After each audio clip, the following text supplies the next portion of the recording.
usibhalele wathi kunodaba oluphethe ofuna sidilishe nalo. Ngabe sikhuluma nobani wakabani? Yebo, ukhuluma nombhalo wakasithole olundi.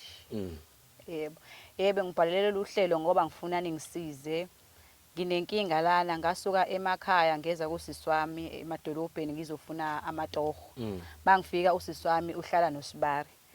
So usisi wami mayengekho esetohweni uSibari usala adile nami. Alale nami manje mina sengikhathele angisayifuni lento yena ulokho eyifune njalo. Mana ke kufinyelele kanjani nokutheni nithuzulale noSibali benivumelene eqaleni noma mhlambe kwaba impoqo? No, akubanga impoqo, sathi sihleli nje usisi engekho kumakhaza sizihlalele nje endlini. uSibari wasondela kumina wangibuka ngenye indlela nami ngambuka ngenye indlela sagcine sesifinyelela kwenye indawo. Mana udaba liqala ubani ngoba phela manje nobuyabile endlini noma ningabukana kodwa ukhona umqalo wodweshu. Udweshu uqale ngakuwena mhlawumbe wena uhlale ngendlela engahlelekile phambi kaSibali kubanda noma uSibali usuvele wasondela kuwena nawe wangahlehla kwasondeleka. Ngafika nje kuhleli kusofa ngahlala esofeni wami nami wasuka esofeni wakhe weza ngakumina. Sisazama ke ukuthola lensizwa ukuze sokwazi ukuzokhulumisana nayo ngenxa yesimo sokuthi asazi noma izotholakala yini. Sifuna ukwazi ukuthi ikhona yini eduzane. Yebo Sibari unjani? Yebo Sibari unjani? Hello. Yebo Sibari unjani? Ngiyaphila njani? Ngiyaphila, ukhuluma nombali.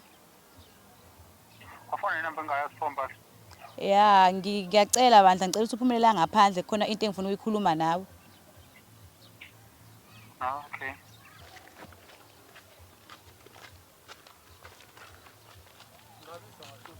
Insizwa yakithi uyaphila? Ishuthelwane pho. Iyaphila kodwa insizwa. Ishuthelwane. Cha mfethu ave ngoba sikushuta sizocela nje ukukhulumisana nawe. Ubiza uSibari wakho ofisa ukukhulumisana nawe okuyena osibhalelile. Manje ngibiza khona nini? Thina mawungasinikeza ithuba. Yebo unjani? Ngiyaphila sisini njani? Hello? Yebo. Ngiyaphila. Yebo. Ngiyaphila nami bhuti. Yebo ukhuluma nombhalo wanibhalela lana ngifuna ningisize ngoSibari wami. uSibari wami akayiyeki lento ayenzayo namanje usaqhubeka. Wasithembisa nje ukuthi uzoyeka. Sanihambeni la. Mfethu siyacela. Anihambeni bafethu la. Siyacela ukuthi Anihambeni bafethu la. Yebo sizohamba kodwa mongavuma nokhuzana lana. Yima mfethu sizokwenza lokho uma ukuthi wena uyavumelana nathi. Anihambeni bafethu la. Akulula ukuthi phela sihambe nje kamanje singalitholi mfethu. Kodwa azizile ngokulwa la. Azizile ngokulwa. Ungiphushelana? Asizile ngokulwa mfethu sizama ukulungisa lapha. Awutshela lezi nje ihambe la. Awutshela lezi nje ihambe la. Uzokwazi ukukhuluma nathi? Ngicela nihambe la. Uzokwazi ukukhulumisana. Hambani. Ngicela ngikhulume nami bafethu. Hambani. Asingene endlini bakhulume Asingene endlini bakhulume. Right in. Utshela lezi nje ihambe bafethu la. Ngicela ubatshele bahambe. Ngicela ubatshele bahambe. Sicela ukukhuluma nosisi. Ayikho into engizoyikhuluma hambani. Kulungile. Ngoba wena ususifilile sicela ukukhuluma. Ayikho into engizoyikhuluma. Phumani. Singakwazi ukukhuluma nosisi. Hambani. Ayikho into engizoyikhuzana la. Singakwazi.